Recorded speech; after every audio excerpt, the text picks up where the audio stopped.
Hi guys. Power star Pawan Kalyan Krish కాంబినేషన్లో 4 సంవత్సరాల క్రితం స్టార్ట్ అయిన మూవీ హరిహర వీరమల్లు. గతంలో ఒక టీజర్ వచ్చింది, ప్రజెంట్ ఒక టీజర్ వచ్చింది. ఎలా ఉంది మన రివ్యూలో మాట్లాడదాం. టీజర్ చూసిన తర్వాత చాలా గొప్పగా ఉంది, అద్దిరిపోయింది. Background score super duper. Pawan Kalyan performance ఒక రేంజ్లో ఉంది, లుక్స్ అదిరిపోయింది అని చెప్పనీకే ఏం లేదు. జస్ట్ సాదా సీదాగా అనిపించింది టీజర్ చూసిన తర్వాత. మెస్పరైజ్ చేసే ఒక షాట్ ఉంది, అబ్బా ఆ షాట్ ఎలా తీశాడో క్రిష్ మాత్రం చెప్పుకోనికి ఏం లేదు. కాన్సెప్ట్ కూడా గతంలో ఓల్డ్ సినిమాలో చాలా ఇన్న కాన్సెప్ట్ లాగానే అనిపించింది. పేదలు ఉంటారు, వాళ్ళను కొట్టే దొర ఉంటాడు, దొరను కొట్టే గోల్కొండ నవాబు ఉంటాడు, గోల్కొండ నవాబును దోచుకునే ఢిల్లీ మొఘల్ చక్రవర్తి ఉంటాడు. వాళ్ళను కూడా దోచుకునే ఒక హరిహర వీరమల్లు, ఒక దేవుడు పంపించిన దూతలాగా వీళ్ళ దగ్గర దోచుకొనే మళ్ళీ పేదలకు పెడతాడు. ఒకరి నుంచి ఒకడు దోచుకుంటే లాస్ట్ ఫైనల్లో దోచుకున్నవన్నీ కూడా వాళ్ళ దగ్గర దోచుకొని మళ్ళీ బీదలకే చేరుతుంది. కాన్సెప్ట్ మాత్రం ఇదే అనిపించింది.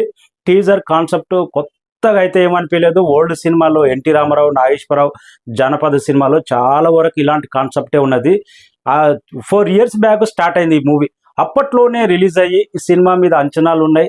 ఆ టైంలోనే రిలీజ్ అవునుంటే జర 4 years బ్యాక్ అంటే జర బాగా అనిపించుండే. ఆల్రెడీ కాన్సెప్ట్ ఇది 4 years బ్యాక్ ఎప్పుడు రిలీజ్, పోస్ట్ పోన్ అవుతుందా కాదా అన్నట్టు చాలా టెన్షన్ అయితే ఉంది అభిమానులకు. టీజర్ వస్తుందన్న పెద్ద ఎగ్జైట్మెంట్ కూడా ఏం లేదు, జస్ట్ యావరేజ్ అనిపించింది. అభిమానులందరూ ఇప్పుడు ప్రజెంట్ ఓజీ September 27 ఇదే డేట్ మీద ఉన్నారు.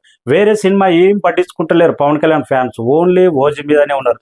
కానీ టీజర్ మాత్రం అన్సందర్భంగా రిలీజ్ చేసిరని చాలామంది అంటున్నారు. కానీ ధర్మయుద్ధం 2024 అని ఎందుకు చెప్పవలసి వచ్చిందంటే 2024 పిఠాపురంలో పవన్ కళ్యాణ్ ఎమ్మెల్యేగా పోటీ చేస్తున్నాడు. 2024 ధర్మయుద్ధం అంటే దానివల్లనే ఇక్కడ పెద్ద అంచనాలు ఏర్పడ్డాయి అన్నట్టు చెప్పనికి ఏం లేదు. జస్ట్ యావరేజ్ టీజర్గా అనిపించింది నాకైతే హరిహర వీరమల్లు.